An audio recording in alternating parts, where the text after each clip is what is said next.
Que es interesante. Colosenses 1:18, usted va a encontrar algo interesante.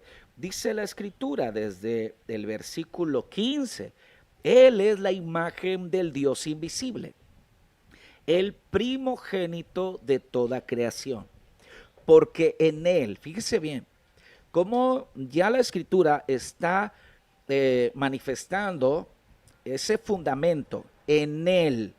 ¿Quién es Él? Es Cristo, porque en Él fueron creadas todas las cosas, las que hay en los cielos y las que hay en la tierra, visibles e invisibles, sean tronos, sean dominios, sean principados, sean potestades. Todo fue creado por medio de Él y para Él. Y Él es antes de todas las cosas, y todas las cosas en Él subsisten. Y Él es la cabeza del cuerpo, que es la iglesia, el que es el principio, el primogénito de entre los muertos, para que en todas las cosas tenga la preeminencia. Entonces, cuando estamos hablando, hermanos, nos vamos a Génesis 1:1, usted va a encontrar que no está hablando del tiempo, porque incluso si nosotros vamos a Génesis 1:1, el tiempo no existía. El tiempo comenzó a existir con las estaciones del año, pero el tiempo en sí no existía. Así que las palabras de Génesis 1:1 se dan en la eternidad. Así que no se puede hablar de un principio de tiempo como tal, sino que tenemos que entender un poquito más allá. Es Cristo, hermanos. Si nosotros le parafraseáramos al versículo 1, diríamos, en Cristo, en Cristo creó Dios los cielos y la tierra. En Jesucristo. Te vas a dar cuenta porque Jesús dice, toda la escritura habla de mí. ¿A ustedes les parece que en ella tienen la vida eterna? ¿A ustedes les parece que ahí van a tener la verdad? Entonces, es bien interesante porque la escritura establece a Jesús como el fundamento de todas las cosas, el fundamento de todo. Amén. Entonces, es interesante cómo nosotros como iglesia nos hemos ido adaptando a los pensamientos, a las investigaciones, a los tratados, los postulados científicos, los postulados de los hombres, lo que los hombres creen, pero pocas veces vamos a la escritura y le damos, ahora sí que escudriñamos en ella, qué es lo que la Biblia dice de sí misma y cuáles son las verdades encerradas dentro de ella misma. Amén. Entonces, uno, hay que entender, cuando habla la Biblia acerca del principio, está hablando de Jesús. No que crea yo, porque le dije hace rato, no que crea yo que la iglesia es, perdón, la tierra es el centro del universo. La tierra está establecida en algún punto del universo. No es geocéntrico el universo. No es que la tierra sea el centro de todo el universo.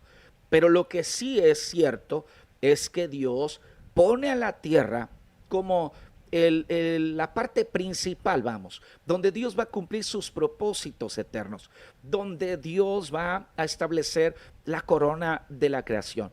Ahí es donde se van a establecer los datos históricos, en donde el ser humano va a ser creado y donde va a haber una, lucha cósmica o redención, donde el Señor se manifestará, donde Dios tratará con el ser que viva ahí en ese globo, ¿verdad? Creado. Así que se convierte como el lugar principal, como el centro principal de el propósito de Dios. Amén. Hay que entenderlo, ¿no? No como geocéntrico físicamente, pero sí en un contexto de que los propósitos de Dios se lleven a cabo. Amén. Entonces, yo les invito, si pueden dejarme un comentario ahí de lo que estamos hablando, Dios se los agradezco. Amén. Ahora, algo interesante, hermanos, algo interesante, del versículo 1, el capítulo 1, versículo 2. el capítulo 1, versículo 2. Ok. Ahora mire, aquí esto es interesante. Dice, y la tierra estaba desordenada y vacía. Yo no sé usted si ha escuchado alguna vez cuál es la interpretación de esto. Capítulo 1, versículo 1, en el principio creó Dios los cielos y la tierra. Un resumen es lo que escuchamos muchas veces de la interpretación. Y cuando escuchamos la interpretación del versículo 2, regularmente se atribuye a un cataclismo ocasionado por la caída de Satanás, que fue lanzado del cielo cuando fue encontrado en pecado, en maldad, y fue lanzado del cielo. Y entonces lo que se dice o la interpretación más común es que Satanás cae sobre la tierra y se crea un cataclismo, y que de esta manera aquellos animales que se llaman o le llaman prehistóricos, hablando de los dinosaurios y incluso se habla de una era preadámica que no es bíblica, pero que se menciona también. Hay libros que hablan de esto, hay tratados que mencionan sobre la era preadámica y que, bueno, son muy aceptados incluso entre los teólogos, pero sin embargo la Biblia no menciona esto. No hay algo bíblicamente que corrobore que estas cosas se dieron. Porque entonces incluso si hablamos de una era preadámica, tendríamos que decir que Dios creó a unos animales imperfectos. Por tanto, tuvo que destruirlos y volver a crear. Pero Dios es perfecto y Dios no se equivoca.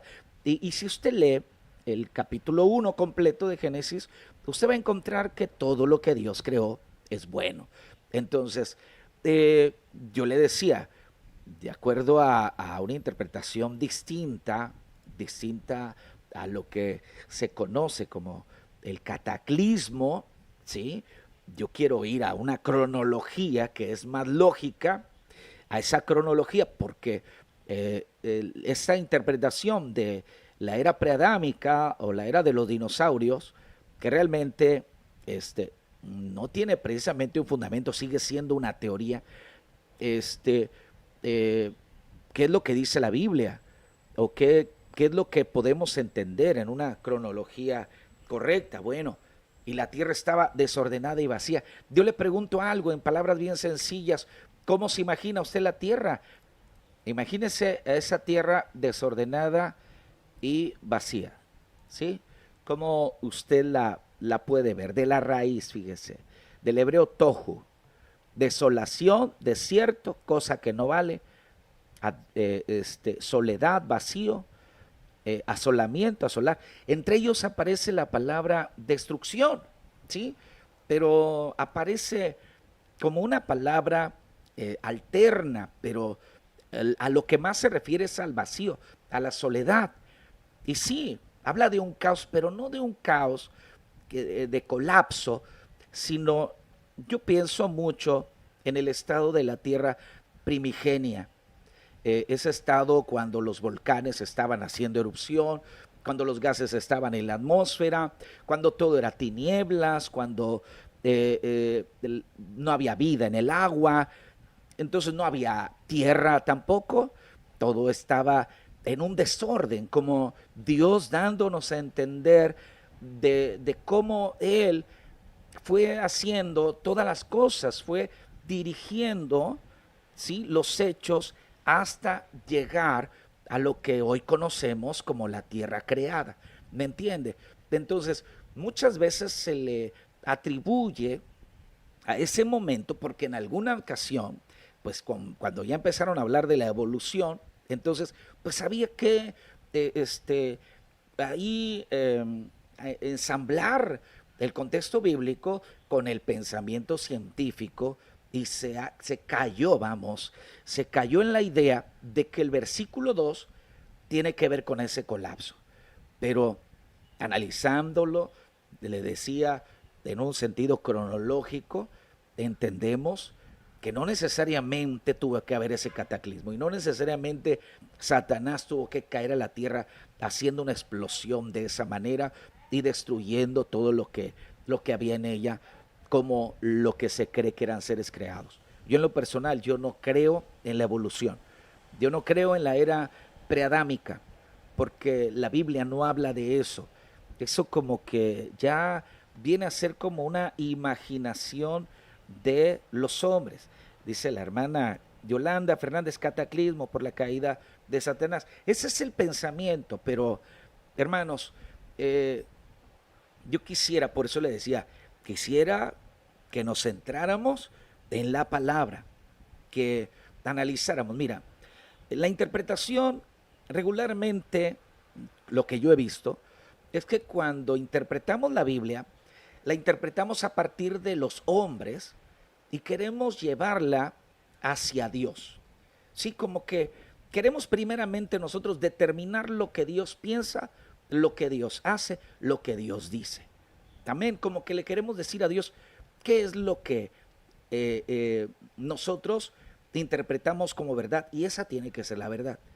Entonces, lo mejor para nosotros siempre será partir de Dios. ¿Qué es lo que Dios dice? ¿Qué dice su palabra? ¿Está escrito? ¿Está revelado?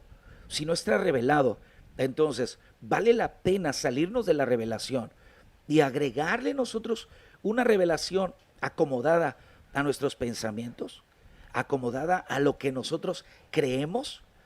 Entonces, lo más seguro es que si interpretamos a partir de nosotros, pues nos vamos a extraviar, nos vamos a perder, vamos a ir a todo lugar menos hacia donde tenemos que ir, que es a Dios. Amén. Entonces, vamos a continuar con esto. La tierra estaba desordenada y vacía en un sentido cronológico. Vamos en ese sentido cronológico. Amén. Ahora, ¿qué dice más adelante? Ya en el versículo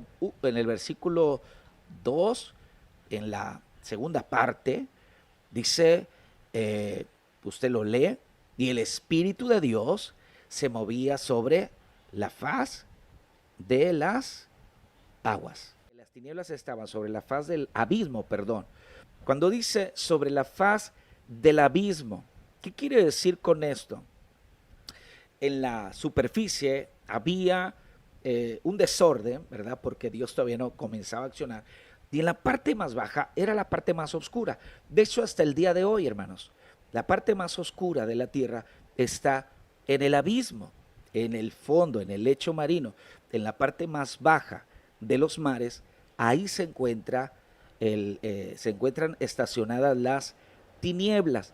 Aquí lo que llama la atención es lo que usted está viendo ahí en la diapositiva. Y el Espíritu de Dios se movía sobre la faz de las aguas. Qué interesante esto, porque cuando Dios comenzó a hacer su obra, primero creó la tierra, y después de que creó la tierra estaba en un estado de caos, ¿sí? Porque todavía no había comenzado el orden, y sin embargo, cuando Dios comenzó a obrar, su Espíritu Santo se comenzó a mover sobre la faz de las aguas. Algo que me llama la atención a mí mucho, hermanos, es esto. En la parte de arriba estaba el Señor. En la parte de arriba Dios estaba obrando, estaba operando. De alguna manera nos enseña esto, la separación que hay entre las tinieblas y la luz. Donde está Dios, porque Dios es luz. Donde está Dios hay luz. No que hubiera luz sobre toda la tierra, sino que el Espíritu Santo, donde se movía, ahí estaba la luz. Y desde ese momento hay una separación entre la luz y una separación entre las tinieblas. Amén. Eso es interesante. Satanás, hermanos, y a lo mejor lo vamos a ver un poquito más adelante, porque le digo, ya traigo ahí el detalle de las diapositivas. Satanás, cuando él estaba en el cielo, él era un ángel de luz. Usted se va a dar cuenta, todo el que está cerca de Dios vive en luz. Satanás era un ángel de luz. Como ángel de luz, él